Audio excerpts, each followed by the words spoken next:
given point. Yeah. A flex? Is it not a flex? Is it mid? Is it not mid? I mean, you would expect that it is mid because it's Royson, but what if it's not? Seraphine is never in mid. Yeah, But Seraphine is on top of it. But, Exactly. I mean, with Royson, you expect that it is mid. You do, but is it going to be mid? Maybe never Chips know. is going to pick it up. Maybe he's not looking into any more of this Nautilus duty anymore. Who needs Nautilus anymore? Big Seraphine, Queen of Poland, be happy. Exactly. That pretty much brings that anticipation of the draft, and I feel like it corresponds with the game really well as well. We've been talking about that we don't really know what to particularly expect when we come into the matchup. Yes. And that pretty much also is in a huge relationship with the draft as well. Yes. We don't know how the draft is going to go. However, I think the more I'm thinking about it, I really love your idea about the vibe ban. Because if you remember some of the previous drafts between the teams, we saw a lot of priority coming from Orbit and Anonymo towards banning out the AD carries. Yep. Because they know who is the MVP of this season of Ultraliga. It is the man, the legend himself, Harpoon, of course, and you want to take away as much from him as possible. At the same time, though, it is the same idea for Zero Tenacity. They want to protect Harpoon at all costs. They want to give him safe pick, and they want to prioritize his safety on the Rift. That's why so often we do see them trying to either take Vi themselves or to ban her out, because they want to give him something that has a lot of power, but not necessarily the means to get away from danger, like Kalista, for example. Yeah, that's one of the options to do it. Of course, the other way around, you can try to do it, is to bring that mission, let's say, on the shoulders of Erdol. Yes. Because pretty much if you go with a sorcerer for the support, or something like Rakan, Braum, anything of such caliber, that will pretty much mean that you have this opportunity of trying to make sure that he's going to live. Yes. Right? And I feel like a lot of maybe priority, or maybe even the bans, might go towards the supports of both of these teams. Because Chipsy, well, yeah, he's an exceptional Nautilus player. We know that already. And Erdol, if he's going to be trying to make sure to save his AD carry from all the things that are just flying towards them, that might be just a whole different story in the entire It might game. be. But can you afford to sacrifice some of your bans to remove the supports? Because there are so many other things you want to remove. There are the junglers. Remember about both of the junglers. Yeah, they're true. exceptional game makers. You know they're going to go with something that is going to have a lot of dive, that is going to have a lot of team making and team playing potential. Like Maokai's, for example, like Xinjia's that we've mentioned already. J4s have been slipping through the drafts here and there. So many different things that you need to be very wary of. And then, on top of everything, there is top lane, which normally doesn't really come in the first rotation, but you need to keep it in mind. Absolutely so, right? Again, we're going back into this same problem-ish. It's not exactly a problem. It's not the problem. Relatively it's, a problem, right? For the players, it's actually a problem. Okay, yes, For the teams, yes. it is a problem. You don't know what are you going to be doing because you don't really know what direction it's going to go. There's too many possibilities. There's Yes. too many variables. I can see the possibilities. It's not important if you can see the possibilities, if you can hear them. Can you hear the possibilities? Solari. I can. Can somebody play, can you hear the music, Oppenheimer? Music real quick. I feel like it's going to pass real quick. And then you just have to sit with this face or the... No, please don't do that. It's Killian Murphy and he's dead inside. I watch Ultraliga, Samsung Galaxy Ultraliga finals, and I'm going dead inside because of the possibilities. There are too many of them. Well, to be fair, that's actually true. There are too many possibilities today. There's too many variables involved. Exactly. And I feel like actually what's also very important is the teams are prepping themselves for EMEA Masters. Sorry, Yes. I keep calling it the old name. Yeah. EMEA Masters. I feel But like it's EMEA, it's bigger now, it's bigger and better. It's bigger now. Now there's so many more regions involved in it. But I feel like this finals is also going to be a very good preparation for these teams to actually go to the EMEA Masters, Yes. right? Because you're going to be scrimming against different teams, you're going to be playing against different teams, you're going to be trying to get yourself into a position where, how to put it, the competition is going to be more fearsome because it's going to be an international stage, right? And I feel like this finals should be approached from both of these teams as it is our preparation to go onto the big stage, the international stage. Because it's going to be very scary there, let's face it. There are some teams, we remember from the previous years of the EMEA Masters, what teams, for example, Turkey is going to bring, and they are really scary. We know that LFL is going to bring their best of the best. Germany, France, everybody has something ready. And those are, again, the best teams from the ERLs that are going to be competing in there. And it's TLC, Turkish actually as well. Exactly, yes. They've been doing a lot of very fun stuff lately. Oh, very fun stuff. But that is one thing to play against the teams in Ultraliga. Is your domestic league. You're fine here, you're chill, it is cozy. But then you go to more of an international stage. Are you ready for that? Today, maybe we're going to see a glimpse of it. Actually, they've been doing a lot of very interesting stuff as of late as well. And apparently they're being now treated as a very big contender for the ENG.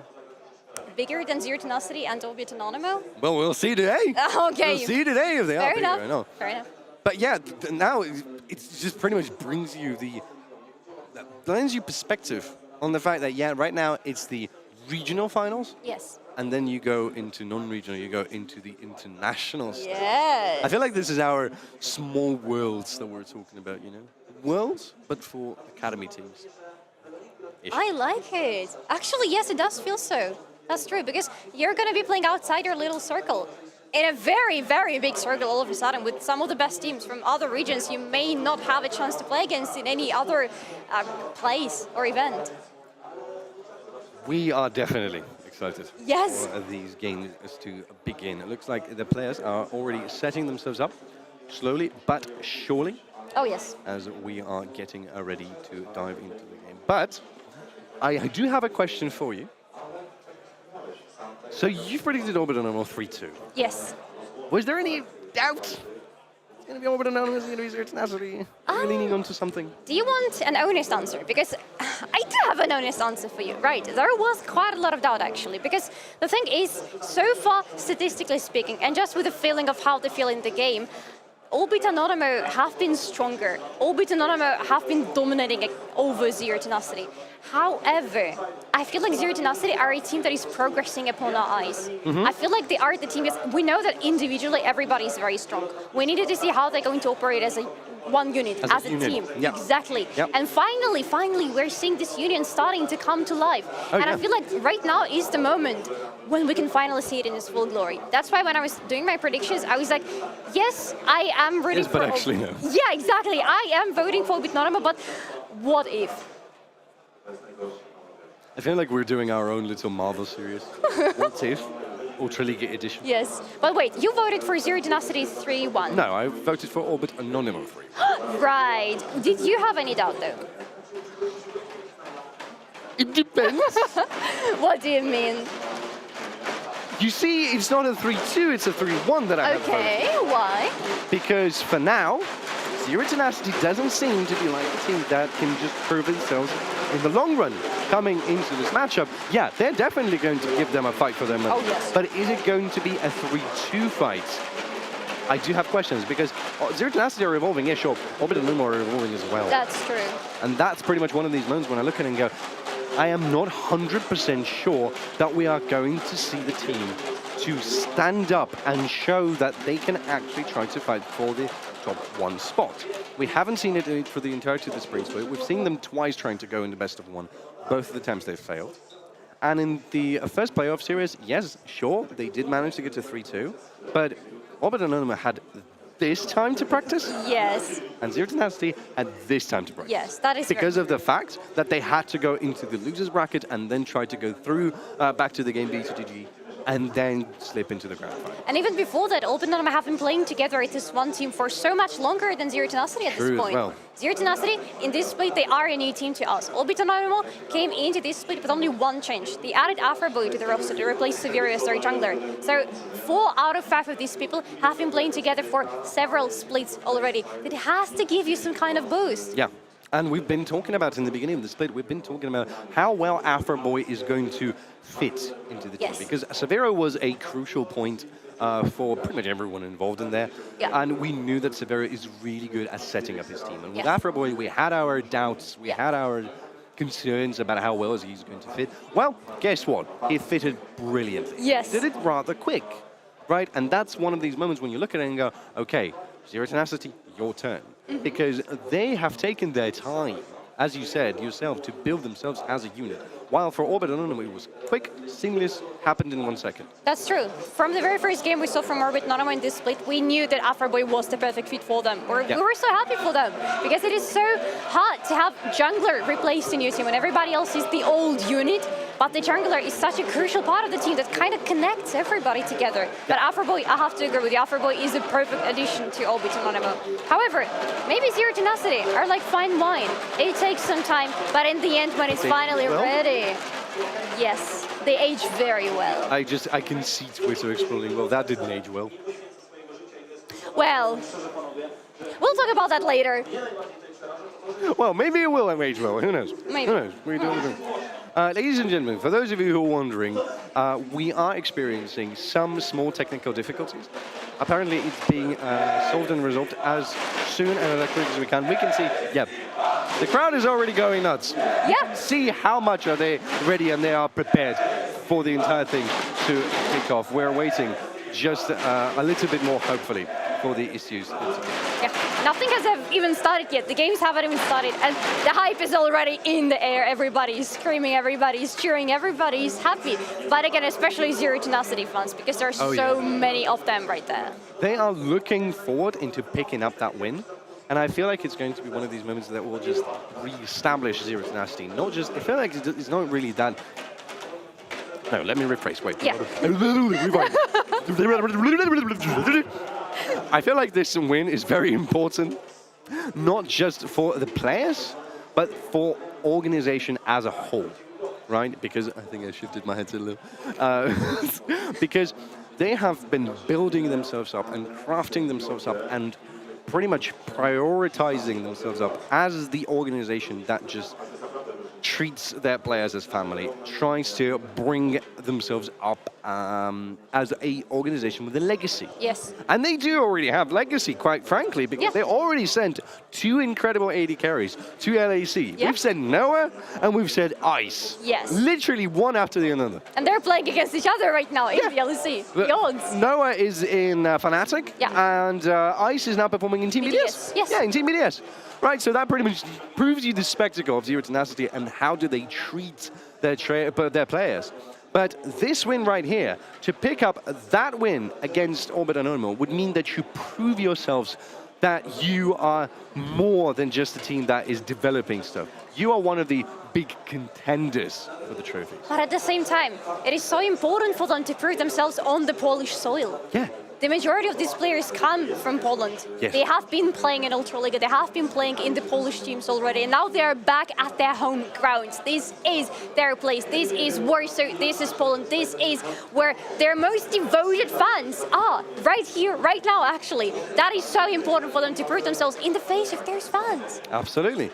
It feels like there's just so much more responsibility on the shoulders of Zero Tenacity than Orbit Anonymo. For them, they have to prove that they're the best. Yes. They're already the best looking at the scoreboard, right? If you think about it from the perspective of a scoreboard, then it's all fine. You're already the best. Yeah.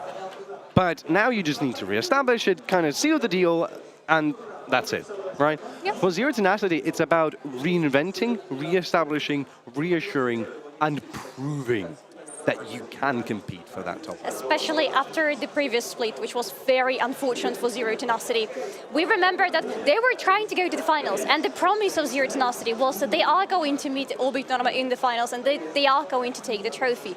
Then in the first round, the same happened as in this split. Orbit Anonymo take the victory over them, Zero Tenacity have to go into the lower bracket. Then they meet Alisia Bank team, who were in the league back then. Oh, that's true. And unfortunately, Zero Tenacity lose to them. Yeah. They got knocked off, and it was a very dramatic moment for them and for all of their fans. But this split, they didn't get knocked off, and they're back in the finals, and they need to reprove themselves. And we can take a quick look at how did the last fight for Orbit Anonymo and Zero Tenacity have happened. It's a 3-2, yeah, as we just said. About average game duration, interesting, is 35 minutes. It is shorter than I expected.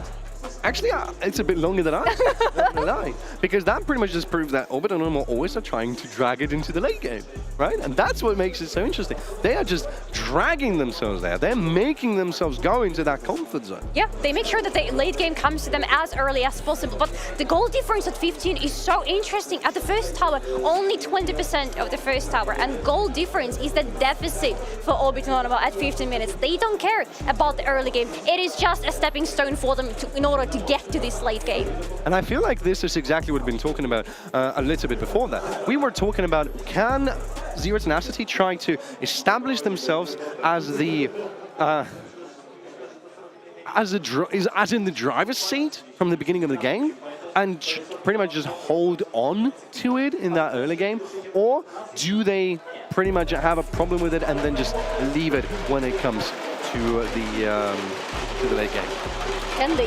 I don't know, but I know that Zero Tenacity knows something about this game. 5 victories, 5 losses so far, 50% win rate in the playoffs. Rather interesting, but the average game duration, I believe it's pretty much the same as with Orbit and Anonymo have, but if you look at all the other numbers, the difference is massive. Goal difference at 15, they are leading in the early game. Not by too much, it's only 367, but it is a lead regardless. And the first tower, 80% of getting the first tower in the early game. That shows you how much responsibility is on them in order to make sure that the early game goes well. They're pressing for that early game. They're Yes. pressing for it, and they're making sure that things just work. Yes.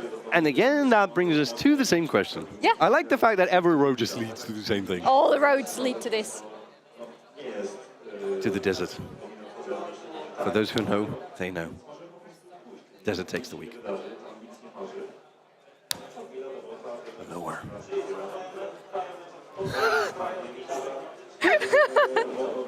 Regardless of that, can Zero Tenacity hold on to their advantage that they build in the early game and then continue pushing on? Because I feel like maybe, just maybe, the whole key to solving this puzzle might be in the draft.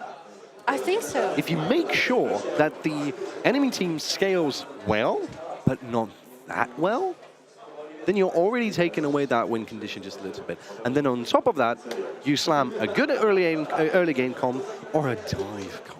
Oh, yes. Absolutely so. We already saw Orbit and Anonymo going with a dive comp. We also saw Zero Tenacity going with a dive comp. And we know that both of these teams know how to operate those. But I think I would be a little bit more excited to see Zero Tenacity with a dive comp, because we see so much dive potential from these players. Bluers are always wanting to go right in with a Xinjiao or any other champion he's playing against. Harpoon wants to be their front line. Or he wants to have front line before him, right? I still remember his Kaiser when he was playing in Team Miska Gaming a few seasons back. The one that jumps in relentlessly. Yep. No tomorrow, yes! Yep. He's just, so they were playing Merlon, Harpoon, arguably one of the best bot lanes we've ever had in the league.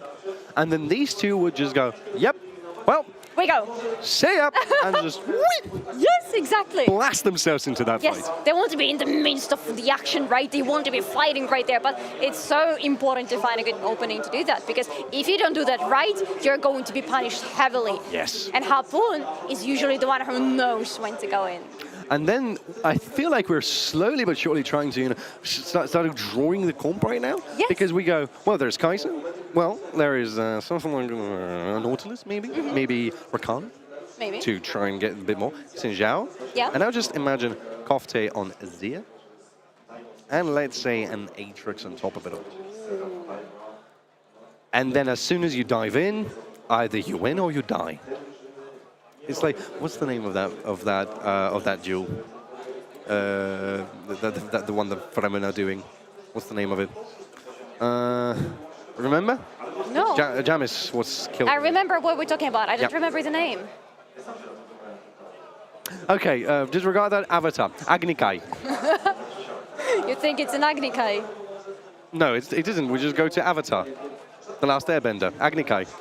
Okay. If something doesn't work, you pick up a different Easter egg. As simple as that. You just toss some eggs and like, oh, this one will do. I mean, it's Easter. Actually, yes. Sorry. I do have a proper official reason right now. Yeah. To jiggle and wiggle with the Easter eggs because it's Easter. How about that? I forgot. Can you imagine? I forgot. I didn't remember it until I just said it. Quite literally. That works really weird in your brain. I mean, my memory is just, it's non-existent. I feel like I'm constantly wiping System32 folder from my brain. Constantly. I just go, yeah. I'm sorry, what? It's just constantly, constantly dragging out stuff. Regardless of that, the hype is real, and by the looks of it, let's go! Ladies and gentlemen, let's get ready for the draft of Game 1 of Grand Finals. Let's go! Zero Tenacity are playing on the blue side with Anonymo on the red side. Zero